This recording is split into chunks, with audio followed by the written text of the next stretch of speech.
चार चार जकरा नहीं, ये वेद का नहीं है तात्पर्य। चार में जकर कर रख दी, अथर्ववेद, सामवेद, यजुर्वेद, बकवास। वेद मतलब ज्ञान, कुरान मतलब पढ़ा जाए।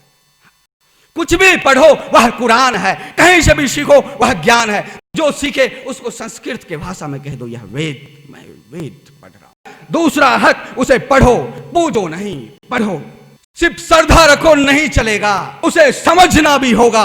जो तुमने पढ़ा है उसे अब तुम समझो, मंथन करो, गुनो, तोड़ मरोड़ करो, युद्ध करो अपने शब्दों के साथ।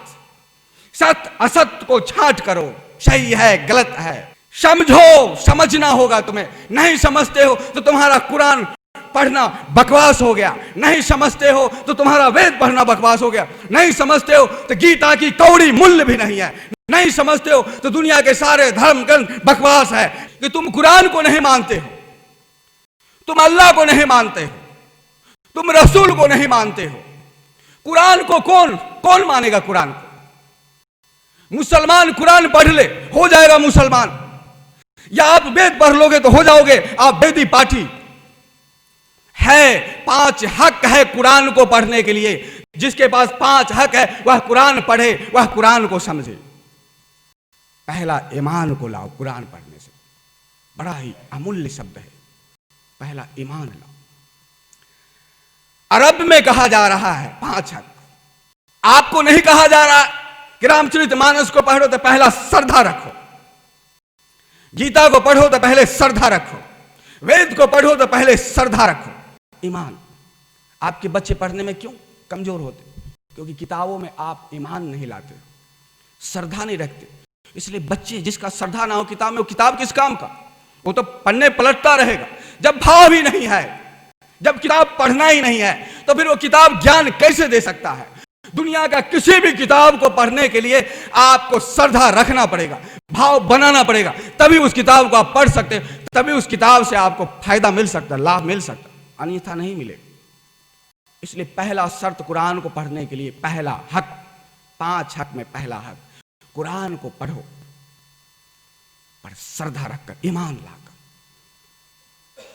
और किसी भी किताब को पढ़ने के लिए ईमान लाना जरूरी है। नहीं लाओगे उस किताब को बेकार समझो और तुम भी बेकार हो। ना किताब से तुम्हें लाभ मिलेगा और ना किताब का लिखने का प्रयोजन तुम्हारे लिए सिद्ध होगा। इसलिए पहला हक ईमान लाओ, श्रद्धा लाओ।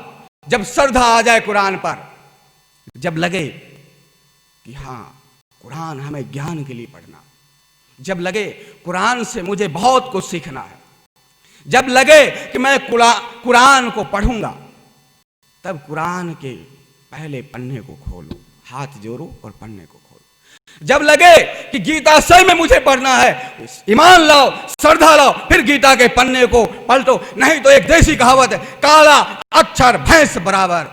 कुछ दम नहीं है। काला अक्षर वो भी है, भैंस भी काली है, एक जैसा है। सब गोबर गणेश, कहीं कोई दम नहीं, कुछ इन बातों में दम नहीं। दूसरा, जब श्रद्धा आ जाए तो फिर पढ़ो। कुरान का अर्थ कोई अलग नहीं होता, वेद का अर्थ कोई अलग नहीं होता, बड़ा अटपटा अर्थ। वेद मतलब ज्ञान, कुरान मतलब पढ़ने वाला। कुरान का इतना पढ़ने वाला, कुरान का अर्थ अरबी भाषा कुरान, उसको कैसे पढ़ा, जो पढ़ा जाए वह कुरान है। आप अखबार पढ़ रहे हैं कुरान है, आप गीता पढ़ रहे हैं कुरान है, आप बाइबल पढ़ रहे हैं कुरान है। जो पढ़ा जाए वह सभी कुरान है। और वेद मतलब ज्ञान, जो ज्ञान है वह वेद है। कुरान में ज्ञान है वो वेद है, बाइबल में ज्ञान है वो वेद है। ये चार जकरा नहीं, ये वेद का नहीं है तात्पर्य। 4 में जकर कर रख दी, अथर्ववेद, सामवेद, यजुर्वेद, बकवास। वेद मतलब ज्ञान, कुरान मतलब पढ़ा जाए। कुछ भी पढ़ो वह कुरान है, कहीं से भी सीखो वह ज्ञान है। जो सीखे उसको संस्कृत के भाषा में कह दो यह वेद, मैं वेद पढ़ रहा हूं। जैसे बोलो मैं वेद पढ़ रहा हूं तो दोनों बातें हो गई। मैं ज्ञान कुरान पढ़ रहा हूं का मतलब कुरान, ज्ञान कुरान, ऐसा। दूसरा शर्त, पढ़ो, सिर्फ श्रद्धा रख लो ऐसा नहीं। इसलिए कई लोग गीता को सिर लगा के रखते हैं, अगरबत्ती दिखाते हैं।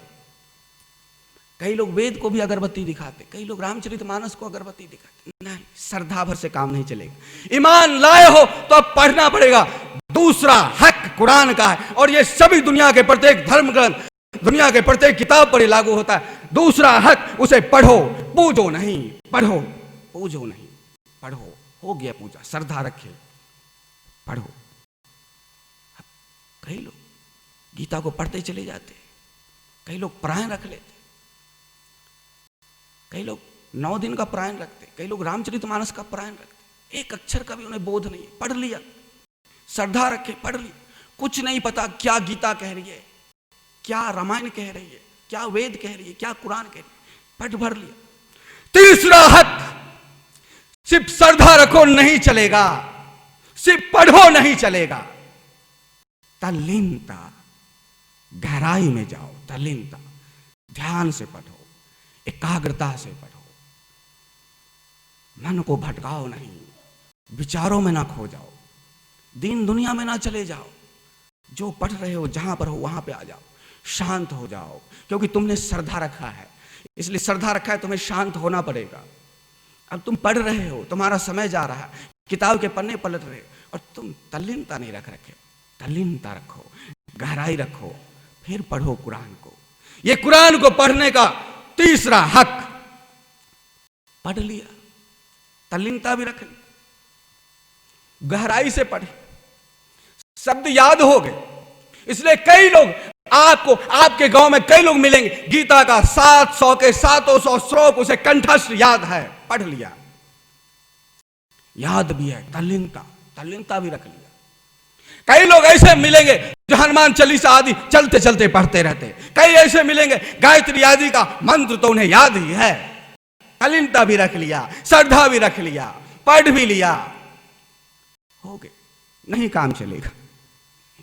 वेद पढ़ लिए, श्रद्धा रखे, तल्लीनता रखे, नहीं होगा काम। इसलिए कुरान का चौथा हक, उसे समझना भी होगा, जो तुमने पढ़ा है उसे अब तुम समझो, मंथन करो, गुनो, तोड़ मरोड़ करो, युद्ध करो अपने शब्दों के साथ, सत्य असत्य को छांट करो, सही है गलत है, समझो उसे क्या कह रहा है गीता, क्या कह रही है कुरान, समझो। यह कुरान का चौथा हक है, समझो, समझना होगा तुम्हें। नहीं समझते हो तो तुम्हारा कुरान पढ़ना बकवास हो गया, नहीं समझते हो तो तुम्हारा वेद पढ़ना बकवास हो गया, नहीं समझते हो तो गीता की कौड़ी मूल्य भी नहीं है, नहीं समझते हो तो दुनिया के सारे धर्म ग्रंथ बकवास है। क्या पढ़ के फिर क्या करोगे, क्या तल्लीनता ला के क्या करोगे, श्रद्धा रख के क्या करोगे, जब तुम समझे ही नहीं।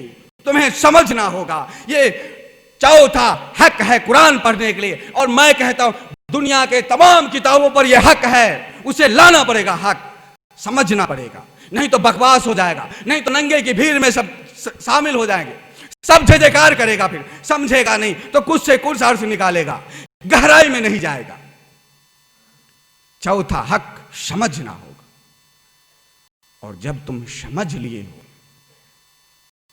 फिर तुम ऋणी बन चुके, तुम सत्य को जान चुके, फिर अब तुम्हें उसका प्रचार करना पड़ेगा, अब तुम्हें दूसरे को कहना पड़ेगा। जब तुम सही में अल्लाह को समझ चुके हो तो फिर तुम मुझे समझाओ, तब तो मैं समझूं। ना कुरान का 5 हक का तुम्हें पता है, ना अल्लाह का अर्थ का तुम्हें पता है।